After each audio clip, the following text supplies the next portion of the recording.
today I'd like to talk about my fascination, really, which has absolutely nothing to do with my work, but my absolute fascination with mud volcanoes, and give you a bit of a global tour of mud volcanoes. For those of you who want to contact me after the talk, you can reach me through my Adelaide University email here.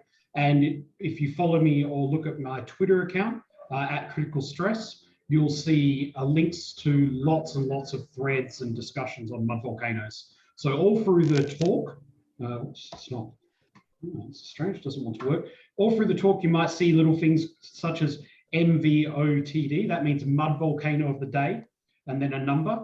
On Twitter, I've given over 150 threads on different mud volcanoes, so I've sort of been cataloging and reviewing and talking about the lots of different mud volcanoes around the world, and they've all got sort of a number, so you can sort of follow up on any of those through Twitter.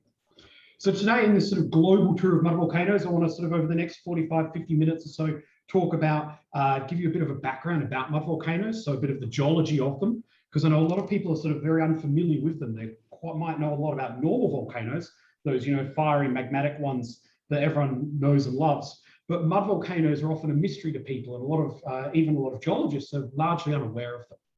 And I want to talk a bit about something that fascinates me, which is the role that some mud volcanoes have played in history and society. So I want to talk about some of the earliest descriptions of mud volcanoes and where we see mud volcanoes described in some very ancient texts, and also how mud volcanoes play a role in some folklore and some religious practices, as well as their link to society and even to food. And then at the end, I want to finish up with the sort of the deadly and dangerous and destructive side of mud volcanoes. Mud volcanoes are normally very nice, gentle, passive things, but they do have the ability to sometimes erupt extremely violently and extremely destructive. So I want to talk about some of the sort of more famous and spectacular mud volcanic eruption events that we know of in history. So first of all, let's start with some really basic things, and let's sort of talk about what actually is a mud volcano. Now, there's a few different definitions out there. I tend to take the very broadest and most general definition, which is really a mud volcano is anywhere that subsurface mud, so a mixture of fluid and sediment, is being extruded to the surface. Just like how we might consider a volcano to be anywhere that molten rock is extruded, we're really going to talk about anywhere that fluid and sediment, a mixture of fluid and sediment, because that's what mud is erupted to the surface.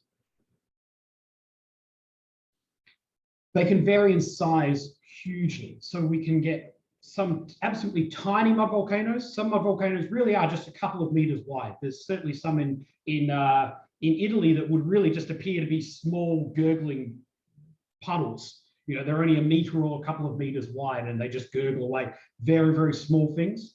But they can also get extremely big. So some of the biggest onshore mud volcanoes, in fact, this is the largest onshore mud volcano in the world. This one pictured here, Tingay, can be well over 300 meters in height. They basically are large, you know, hills that, you know, from a distance really have a profile that looks a lot like many volcanoes. In the offshore environment, there's a type of mud volcano called serpentine mud volcanoes. I'm not going to talk about them much in this talk. I'm going to focus more on the surface ones. But if you look at the marine mud volcanoes, these serpentine mud volcanoes that occur in four arc settings, such as along the Marianas Trend, those can be tens of kilometers wide, and even a kilometer or so in height. So they can be very, very large seabed features. In fact, they were originally first misidentified as volcanic seamounts. So mud volcanoes occur all over the world. We have a lot of them onshore. We know there's over 500 mud volcanoes onshore, and there's far, far more of them offshore, where we're still yet to really do a lot of exploration and a lot of sampling of them. So a lot of what we know about offshore mud volcanoes comes from either petroleum data, such as bathymetry and seismic, or from the few sort of scientific expeditions that have gone to target them. But I'm going to focus more on the onshore mud volcanoes. They're a little bit more photogenic, we know a lot more about them, and sort of identify where a lot of those classic big mud volcanoes occur. Now, this is very much an incomplete map of where mud volcanoes occur in the world. Unfortunately, Australia is about the only continent in the world that doesn't have them. There is arguably something that some people might call a mud volcano related to the Great Artesian System in Queensland, but still a lot of debate about whether it's really a mud volcano or whether it's really just a bit of slightly dirty water that comes out of an artesian system. But even Antarctica has some in the shallow marine environment. But most of the mud volcanoes in the world occur in areas of quite active tectonics. So these are the conditions that generate these are the geological conditions that generate the high pressures that typically drive mud volcanic systems. And we'll talk more about that later. What's also interesting is mud volcanoes, we believe, are not unique to Earth.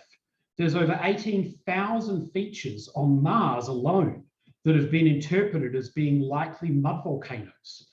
Features such as this on the Acidalia plantatia range, which can be tens of meters to even hundreds of meters in size. And we have cryovolcanoes, icy mud volcanoes that we see on places like Ahuna Mons, on Ceres, and some of the other sort of moons and planetary bodies in the solar system. So we do know that these sort of systems aren't really, we think that they're not actually confined just to Earth, but they can be in other on other systems as well. So what about the geology of mud volcanoes? Where do we see them? Geologically, they're essentially anywhere that favors the development of high pore fluid pressures. So of course, we're talking about the fluid that's in the pore spaces in sedimentary rocks, and any sort of conditions that favor developing very high magnitude pore pressures. Those tend to be places that are either being rapidly deposited with lots of muddy sediments, or have very high tectonic stresses, have very high geothermal gradients, or are linked to mature oil-prone source rocks, gas-rich source rocks. So those are places like tertiary deltas, sedimentary fold thrust belt systems, accretionary wedges, continental structs at margins, fallen basins, and even nearby active volcanic provinces.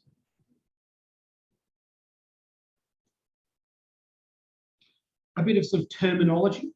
So when we talk about mud volcanoes and sort of how they look on the surface, they can look quite different.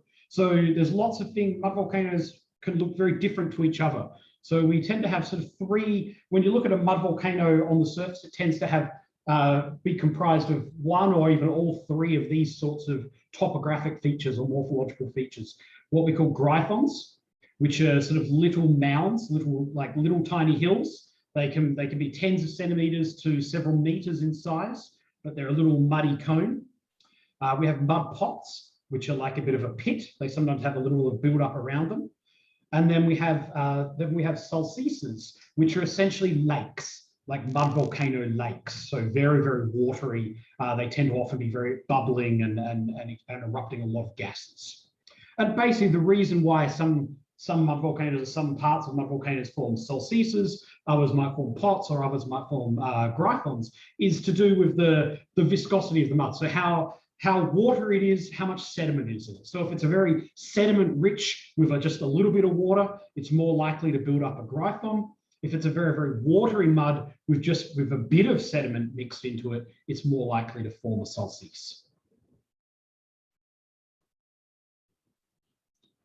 And the temperature can vary quite a lot as well. So some mud volcanoes are what we call, one of the very simple sort of classifications I use with mud volcanoes are they hot or cold.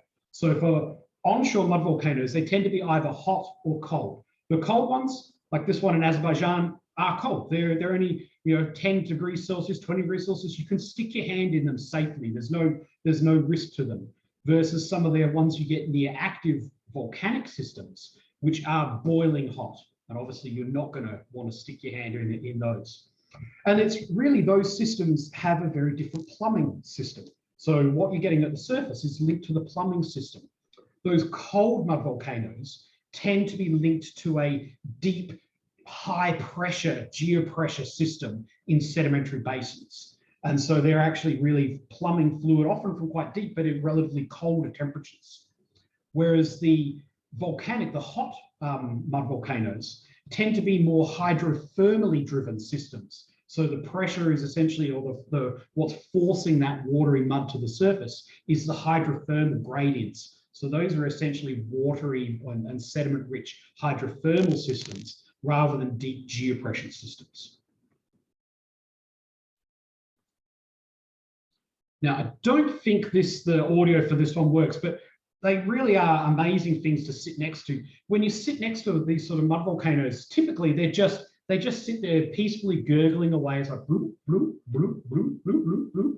They're lovely things just to sit next to. You can close your eyes and listen to them. I've got some great recordings of them online that you can always come and have a listen to at some point. But they really are quite, incredibly peaceful things usually.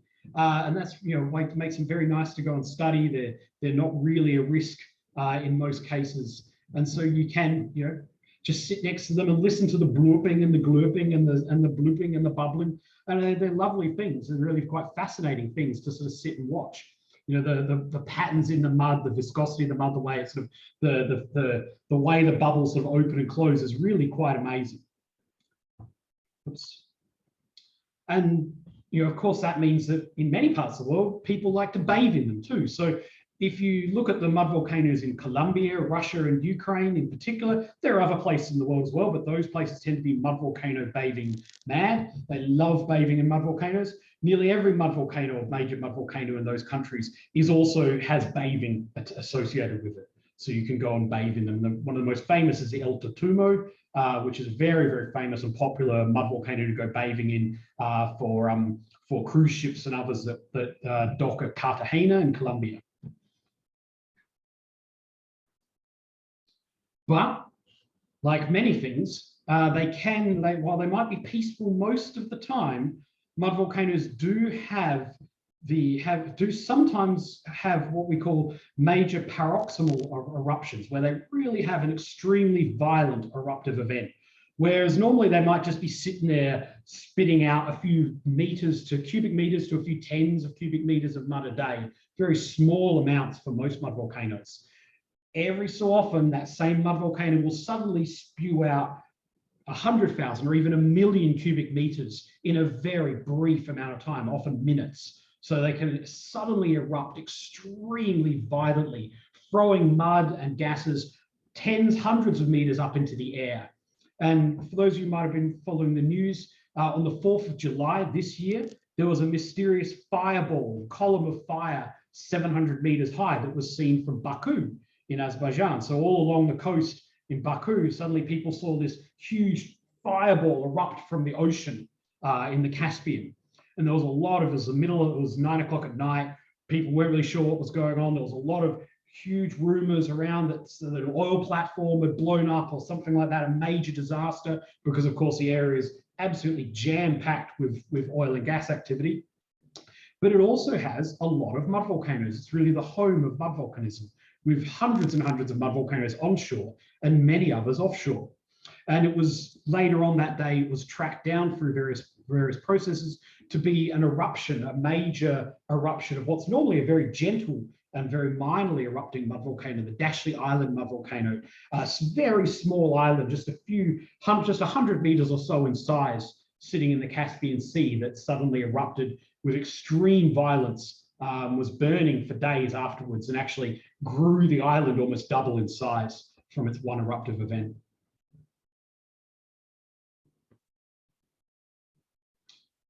And this gives you an idea of what these mud volcanoes look like when they erupt in that sort of violent way. So this is Lok Batan. It's one of the most eruptive mud volcanoes in the world. It's onshore Azerbaijan. It's actually just near the capital city of Baku. And you can see that black mud. I'll replay that. You can see the dark mud being erupted from this vent here. You can see gases that have ignited over here. And this is the thing, these mud volcanoes, particularly mud volcanoes in Azerbaijan and other places that are linked to a deep hydrocarbon system, don't just erupt mud. They're also erupting a lot of gas, a lot of methane, and a lot of oil. So they have the ability to ignite and have these huge balls of flame and tongues of fire that can be thrown, that can be high up into the air. Extremely violent events over a short period of time.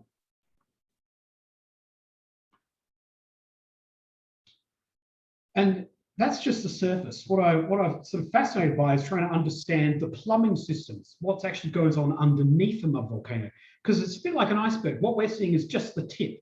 We're seeing just the really what's the surface expression. But some of these mud volcanoes have extremely deep-rooted plumbing systems where they're actually where the actual fluids and clays and muds and sands are coming from. So in some of these mud volcanoes, particularly ones in Azerbaijan, they can be quite deep, with mud volcano plumbing systems up to 15 kilometers in depth. Typically, the mud volcano plumbing systems are in cold systems, in sedimentary basin mud volcanoes, are a few kilometers, 2, 3, 4 kilometers, down to sort of 5, 10 kilometers in depth. But they're very deep-rooted structures where we're just seeing that mud erupting at the surface. The mud volcanoes are actually linked right the way down to some deep overpressured fluid source. Sometimes we call that a shale diaper, sometimes it's just a sort of aquifer layer. So mud volcanoes the plumbing system of mud volcanoes tends to be sort of one of two types, what we call a single source or a multiple source. Now in a single source mud volcanoes, both the water and the clay, or the water and the sediments, come from the same zone. So that's how a lot of people sort of imagine a mud volcano. The mud that's erupting at the surface is a mixture of water and sediment. It's clays, it's sands, there's also pebbles, even boulders in some of the very eruptive ones. But in a single source, both the water and the sediments come from the same layer, or the same unit. So that could be like an overpressured shale unit or a shale diaper. We'll talk a bit more about shale diapers in a minute. There's another type of mud volcano, which is what we call a multiple source. It could be a dual source or even triple source. Usually it's a two-source system where the water, the overpressured water, comes from a deep unit, and the actual clays or the sediments that are entrained in the rock, or in the mud, come up from a different unit. So a lot of mud volcanoes we look at actually have a deep overpressured water source, like an aquifer, like a sand or a carbonate, something that contains a lot of overpressured water that is then able to leak through faults and fractures, and on the way to the surface passes through a shale zone, which it can entrain all that clay and become muddy. So these are really water escape features that just happen to become muddy en route to the surface.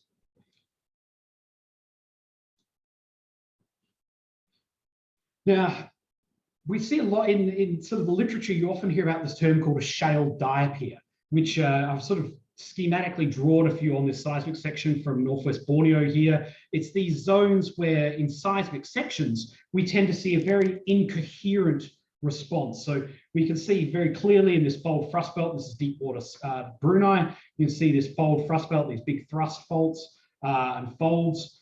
But in the footwall of those zones, we can see a very incoherent seismic response. And in the core of some of these anticlines, very incoherent seismic response. And those have been classically interpreted as these things called shale diapers.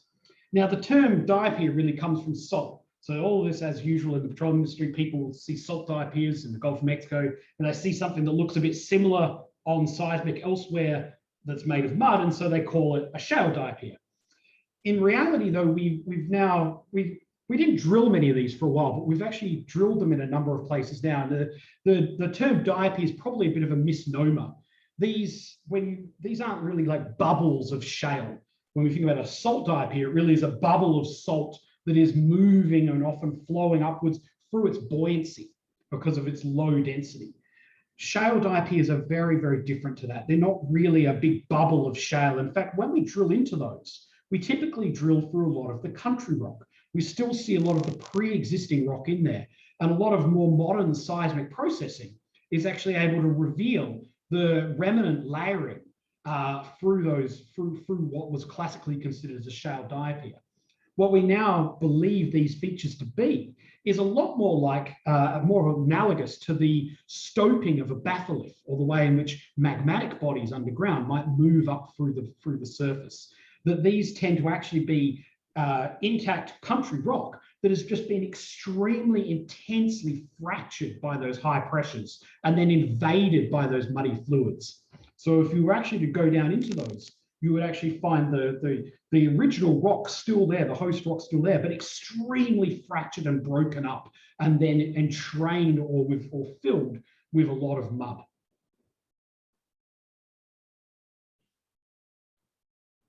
when we look at these features on seismic, they tend to sort of show these sorts of conical feeder pipe systems. So when we sort of have 3D high resolution seismic over mud volcanoes, we tend to find a sort of circular area that then feeds down like a cone into sort of whatever the original mud source or fluid source is.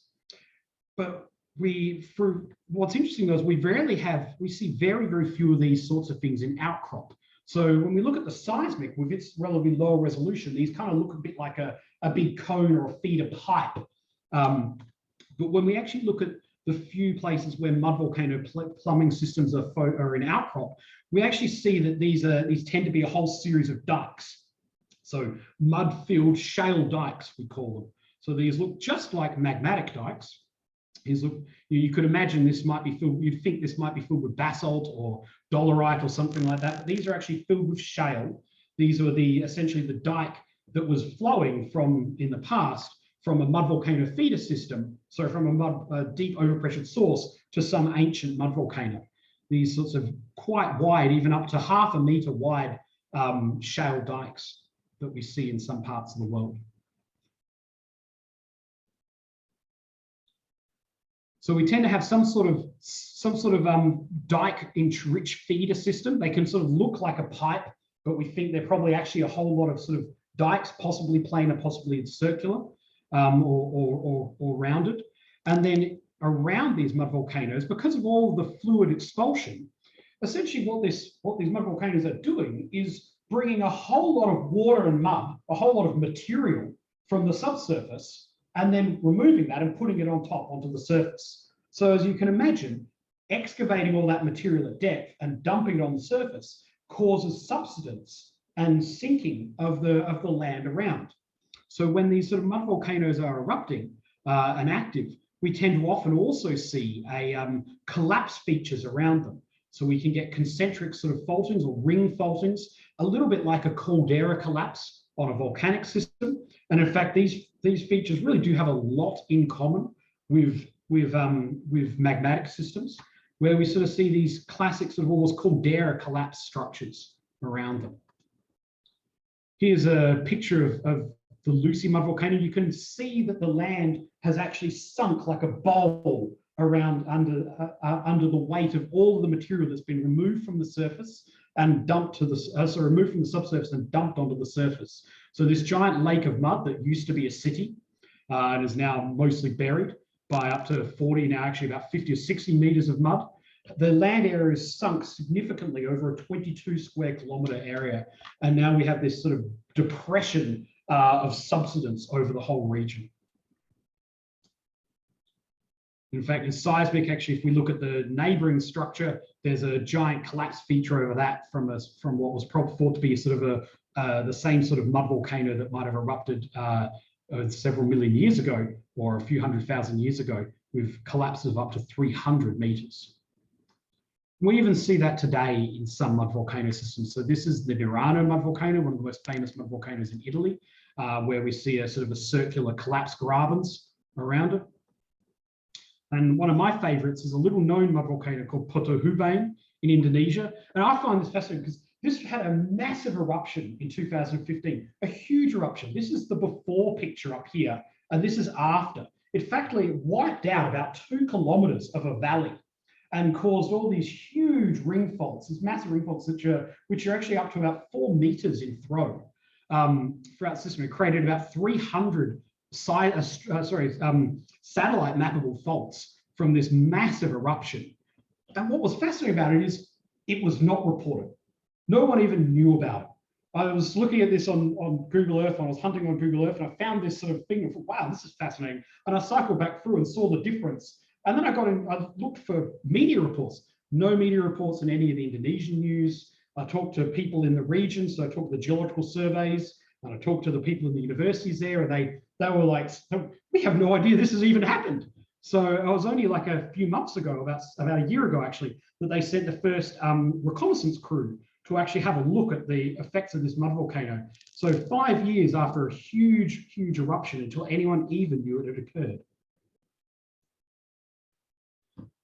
the volume of these mud eruptions can be so big, they can actually create islands. So I like to cheekily call these peekaboo islands because it happens in a number of parts of the world where we get a huge, one of these big mud volcanic eruptions. You get 1 million cubic meters of material erupted in just a few minutes. And suddenly there's an island. What was just a small mud volcano a few tens of meters below the water, suddenly it's an island. And there's a new island in the world. So this is Zalzala Ko, which occurred in 2013 off Gwadar in Pakistan. So there was a big earthquake on land, about 80 kilometers away. And then essentially the people woke up the next day and there was a big island there.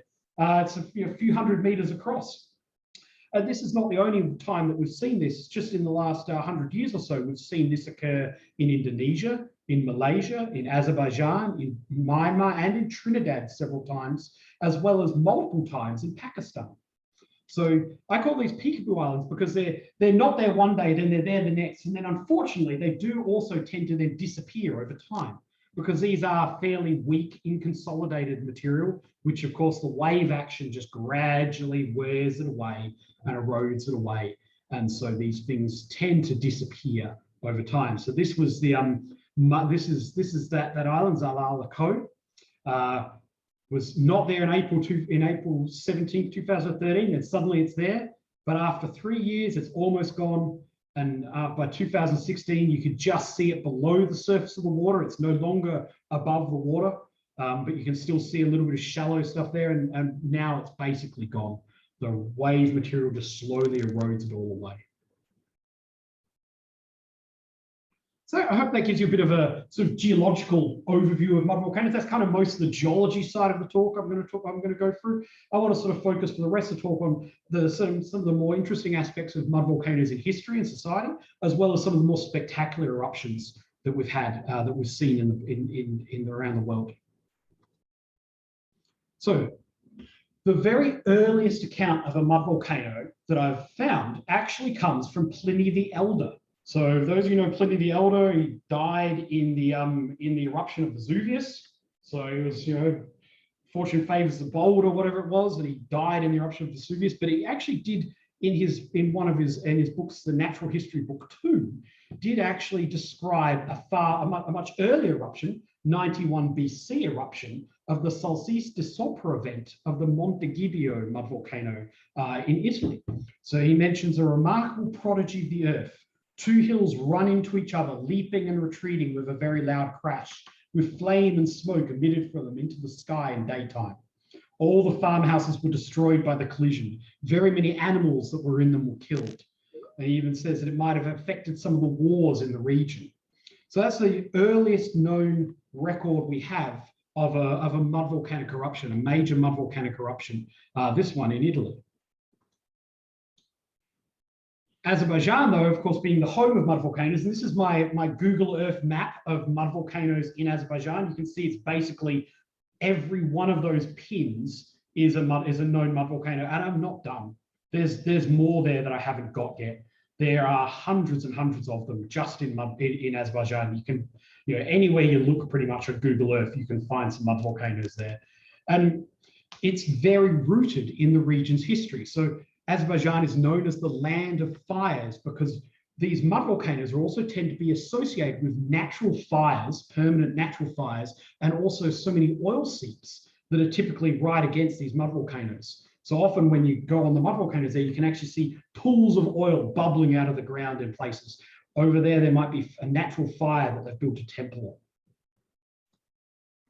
So, this is sort of an oily mud volcano over here on the right. And I've got on the left there an oil seep. But these oil seeps and these around the mud volcanoes were actually described by Marco Polo in his journeys over to Asia. So the direct quote there is, to the north lies Zorzania, in which he describes a fountain of oil which discharges so great a quantity as to furnish loading for many camels. He describes how it's used to cure cutaneous distempers in men and cattle, and is also good for burning. So they use it in their lamps there rather than other substances. So it's really, and this is one of the reasons why Azerbaijan, for example, has a much older oil industry than America or nearly every other part of the world, where they were essentially mining oil and gas or oil for hundreds and hundreds of years.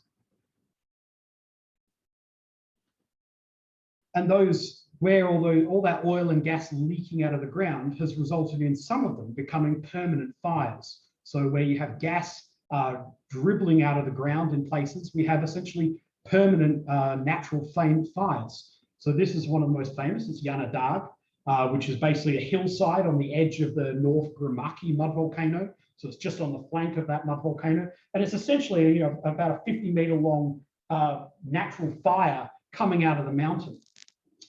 And this became central. These fires are really central to Zoroastrianism. So fire in Zoroastrianism is seen as the last primordial element to have been created and is seen as life-sustaining. So a Zoroastrian prayer, one of the oldest religions around, typically is done in the presence of fire. And many of the famous and largest Zoroastrian temples, fire temples, are built around these natural fires. Unfortunately, many of the natural fires were destroyed or put out under Soviet era times through the huge oil exploration, oil production they did in the time. But you can see there, these are amazing sort of natural fire features that are dotted around the country. If we go over to Pakistan and over in Iran both have a lot of mud volcanoes along that coastal region. And one of the most famous is the Chandraghat mud volcano, which is not just one of the biggest mud volcanoes in the world. In fact, it's over 60 meters tall and certainly the biggest in Pakistan.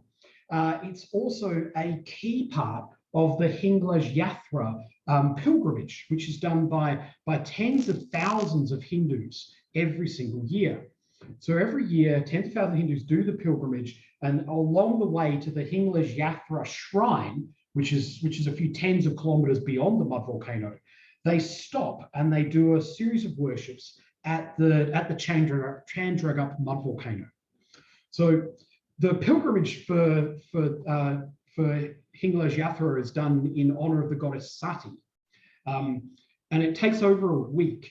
But the mud volcano, the Chandraghat mud volcano, is actually seen as the embodiment of the god Shiva, who was the husband of the goddess Sati. Now, when the goddess Sati died, the grief of Shiva had so much grief that that was threatened to destroy the world. And so as part of this pilgrimage, the pilgrims camp at the base of the mud volcano. So they arrive at the mud volcano during the day as one of their stops. They camp and they basically stay up all night fasting and meditating and preparing a special flat bread, a special unleavened bread. At sunrise, they climb the mud volcano to its crest, where there's this big solstice at the top, and they offer bread as homage to the mud volcano or to Shiva. What they do is they loudly announce their full name and they call out their sins with the hope that they'll be forgiven. The devotees also throw coconuts into the mud volcano. So up there's lots of people with coconuts. You can see people with long poles to fish the coconuts out after to be reused. But they throw coconuts into the mud volcano, and if the coconuts sink, which they do, they sink a few meters down below the surface. The pilgrims can make wishes and thank God for answering their prayers, and that allows them permission to go onto the main temple in future days.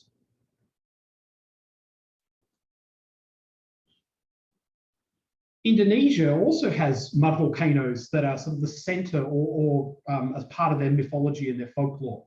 So this is Beledukuwu, one of the biggest mud volcanoes in Indonesia. It's a large mud volcano. You can see it's about 300 meters across here from side to side. It's in northern central Java, where they call the mud volcanoes Beleduks in that area. There's a number of them, about a dozen in that area, but this is the biggest one. The Beledukuwu is extremely spectacular. It has two major vents. They call them Grandpa, the biggest one, and Grandma, the smallest one. There's also a son of Beledukuwu, which is just a little bit across over to the west, but off of the screen here. And this mud volcano is very much like the Lucy mud volcano in East Java that we'll talk about as a major disaster at the end of this talk. It's a dual source mud volcano. So it's essentially a big, thick Oligocene carbon aquifer that's highly overpressured, has fractured and faulted, so it's fluid escape. It's the way in which Earth essentially releases its pressure, its fluid pressure, and then it goes through some young clays en route to the surface and becomes muddy. This one's actually fairly hot because it's quite near to the volcanic arc, so it's a very high geothermal gradient. But this mud volcano also has significance in folklore. So it's part of the legend of Jakalinglung. Now I'm going to be able to do the Jakalinglung legends are extremely long and convoluted, and in places really quite amazingly, you're like, wow, that's a really fascinating and fairly out there sort of story. It's really quite amazing and incredible. But I'm going to do a very simplistic version of the sort of short version with Bledukuwu, is that Jakalinglung was the son of the Javanese king, Aja Saka. And through the various, let's call it, unusual aspects of his conception, he wasn't born as a person.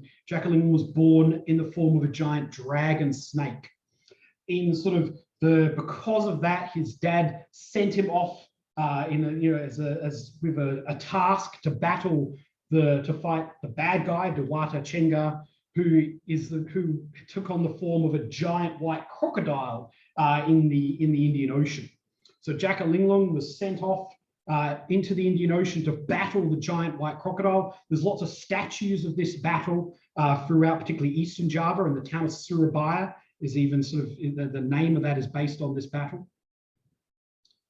Now, after many, many days of battling, they defeated Jakalinglung was successful and defeated the giant white crocodile. And then after he was released from the queen of that area, he burrowed his way back underground to get back to Central Java. And where he burst out of the ground in Central Java is, in the mythology, is how Bledukuwu was created. So that's the location that he burst out of the ground and created that mud volcano that's still going today.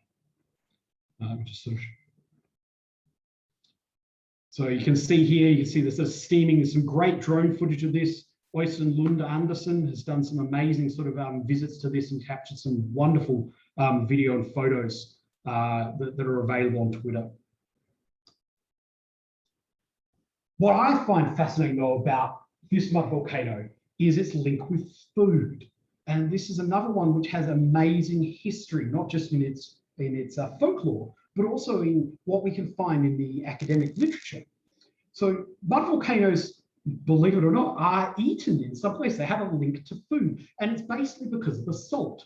Even that term salsis, of course, refers to the Latin for salt or briny fluids. So Bledukuwu in Indonesia has long been prized for its salt, and the salt that they would produce, and you can see, even if I go back to you can see all of these ponds around the edge. Those are for harvesting the brine from the mud volcano. That salt has been produced for hundreds of years from the mud volcano and was reserved exclusively for the emperor of Solo, which was what that region of Java used to be called. I find it amazing that the salt is still produced in exactly the same way today as it was for over 200 years. So I showed you the photo of the satellite image, so modern day with these ponds. This is a photo from 1932 of those salt ponds. And I actually dug up a paper by Goad in 1817, so over 200 years ago, as a published academic paper that describes a trip, an early geological expedition to Bledukuwu and one of the other mud volcanoes in the area, in the Journal of Science and Arts. And the descriptions that Goad provides from 1817 have not changed to what is happening today. The salt is still made by draining the mud into ponds, which allows then the sediment to settle out so you can collect the fluids, which are then dried and crystallized in these split bamboo tables. And you can see the description from 1817. The water which drains from the mud is collected by the Javanese, and by being exposed in the hollows of split bamboos to the rays of the sun, deposits crystals of salts. And that is exactly what is still done in the region today. That is exactly how the mud volcano, the mud is used to make salt today, 200 years later. I find that absolutely fascinating, absolutely amazing. It's not the only part of the world that uses salt from mud volcanoes. There's an extremely fancy and very highly prized type of tofu in Taiwan that is made from mud volcano eruptions. So the Loshan mud volcano in Taiwan, its erupted mud is harvested, and then in a very similar process, they give it time for the clays and the sediment to settle out so they can separate most of the brine from the clays. And then they use the brine to make a special type of hard tofu.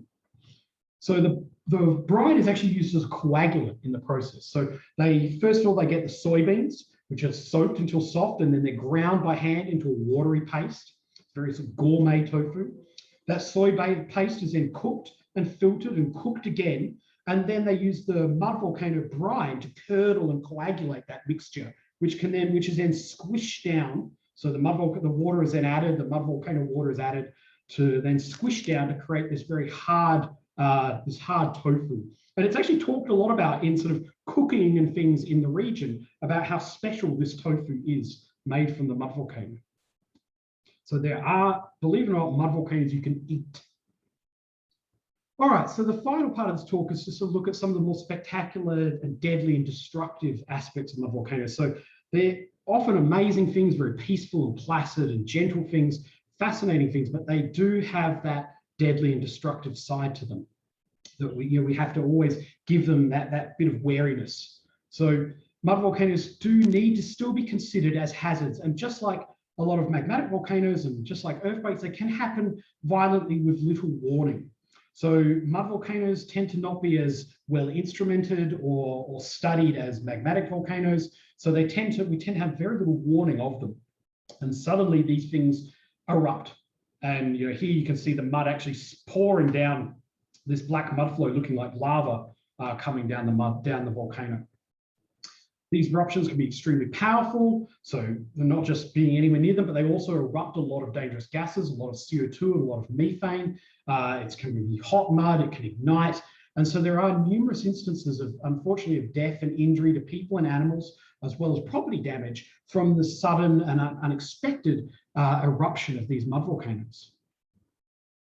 So in Azerbaijan, there's actually limits on how close you can be to a mud volcano or how close you can build to them. Many of the mud volcanoes are off limits because they're seen as too dangerous that they almost every year will have some sort of large eruption, and it's so unexpected that we just have to keep people away.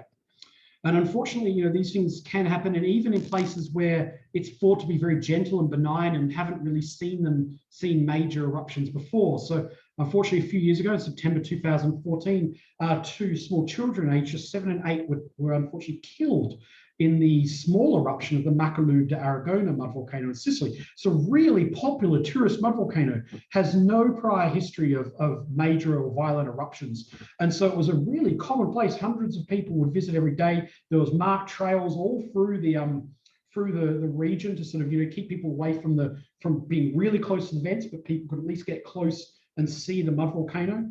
But unfortunately, even being on those, the children and the father were walking along the marked trails when suddenly one of these vents erupted extremely violently, throwing mud up several meters in height. And unfortunately, the kids were right next to it and did perish. And the dad was injured but survived. Probably the most spectacular sort of sudden mud volcano eruption comes from Trinidad, and this was the Piparo eruption. Yes, that is mud being erupted from the Piparo mud volcano early in the morning in February 1997. Really, the villagers woke up to an extremely loud roar, and to see mud erupting out of the ground like that right around their houses and homes. You'd see literally people running for their lives, as you would when something like that happens right next to your home. Here's another bit of footage of that, I think. Oops, it's not working. There we go. The mud was being thrown up to 60 meters high, and in just 15 minutes, it covered over 1 square kilometer of the area in mud. Fortunately, no people were killed during the eruption.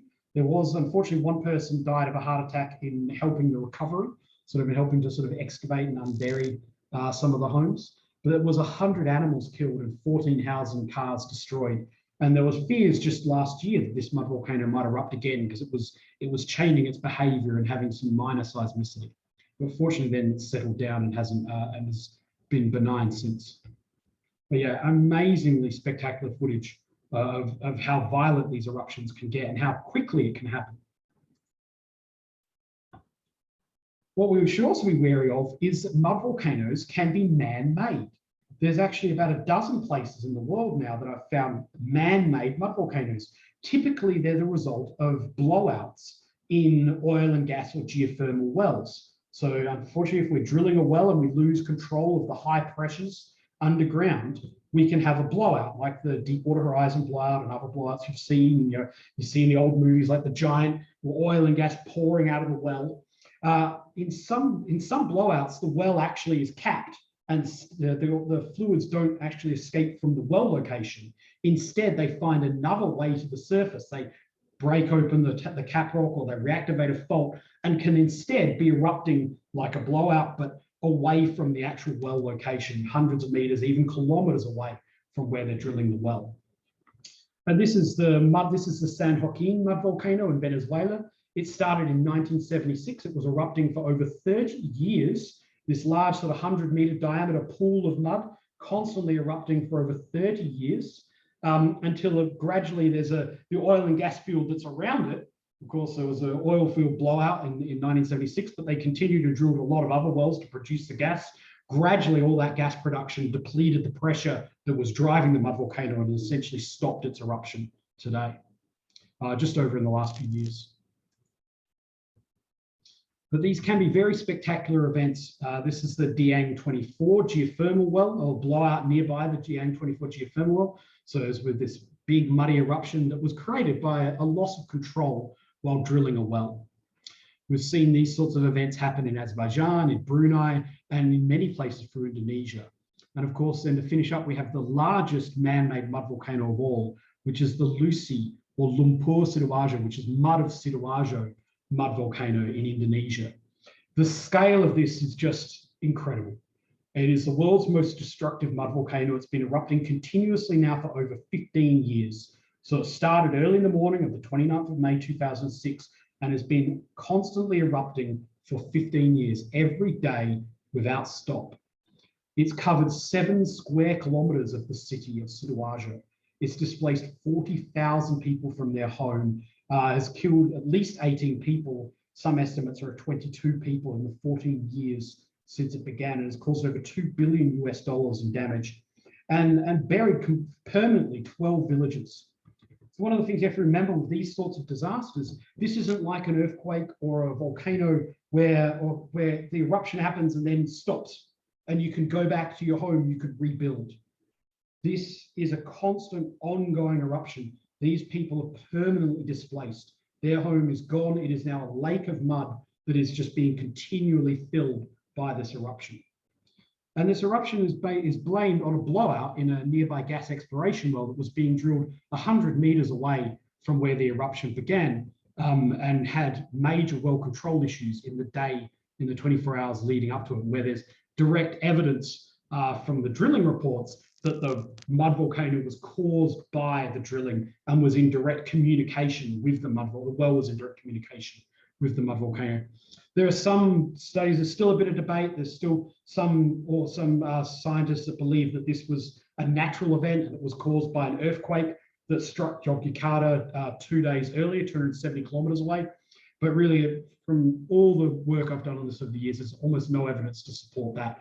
And all of the drilling evidence has this as a very classic blowout from the nearby Banjapanchi 1 exploration. I think this wasn't working. Oh, there we go. Just to give you an idea of the scale of this sort of eruption, you can see waves of mud. At peak times, this was erupting 180,000 cubic meters per day. That's about 150 Olympic swimming pools a day. So it's enough to fill an Olympic swimming pool in a few minutes. It's still going.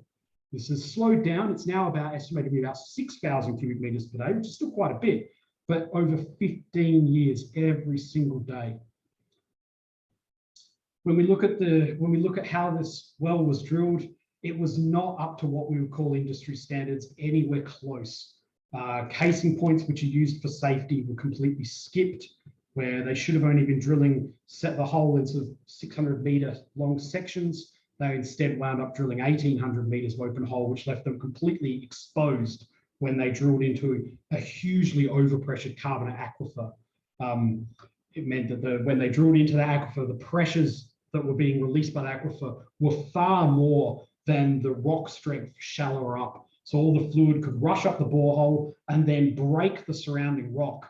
The capping, the blowout preventer on top of the borehole stopped any flow, but it doesn't stop the pressures from going up the well. And eventually the pressures reached enough magnitude to crack the surrounding rock and then escape via other pathways, create their own fractures to the surface. And here we can see the Banjapanji 1 well. This is the morning of the eruption started, the mud eruption happening just less than 100 meters away. And in fact, they know that these two were connected because they had 3 periods where they pumped fluid, high density fluid, down the well in an attempt to kill the mud volcano. And every time they pumped the mud down the well, the eruptive behavior of the mud volcano changed. Every time they stopped, it went back to how it was before, and then they pumped mud again, and the mud volcano eruption would reduce. So they know that these are connected, and really do believe that this disaster could have been avoided if industry standard practices had been used. So just to finish up, I apologise for actually not too far off the time. I thought I'd gone on forever now. So just to sort of summarise this sort of really quick sort of world tour of mud volcanoes. Mud volcanoes are quite weird and wonderful features that are very much understudied. There's not that many folks around in the geology world that really do study them and really get into them. So they still remain fairly little understood. They are basically Earth's fluid escape features. They are ways in which high subsurface fluid pressures are released by the Earth to the surface. They're often intimately linked with hydrocarbon systems, and so they're also very valuable for helping to explore for oil and gas, and certainly have been in the past, because they give us essentially a way of sampling hydrocarbon kitchens and understanding source rocks at depth and understanding how hydrocarbons are generated at depth. So they're almost like a natural well that bring up material from the subsurface that we can sample and understand. They have very strong and ancient links to society, especially in religion and folklore, and even in food. And I only talked about a few of those sort of links to religion and folklore. There's many others, particularly in places like the Taman and Crimea Peninsula in Russia, as well as over in Siberia, that have these sort of very strong links to history and society. And while they tend to be very gentle features, didn't have the video. This is the video in the background is actually where in the old days you used to be able to stand on the edge of Lucy. They had built a sort of a big rim around it to help control it, and you could stand on the edge of it and watch the mud erupting out of the ground. That's long gone and long buried.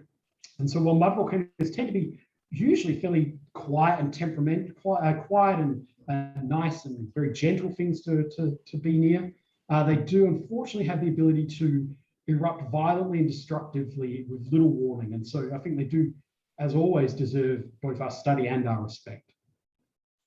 And I think that's all. I'll have my son Morgan wave you bye-bye when we went to visit one of the mud volcanoes here in Malaysia, just south of Miri, and he had a lot of fun playing with the drone over the mud volcano. So thank you very much.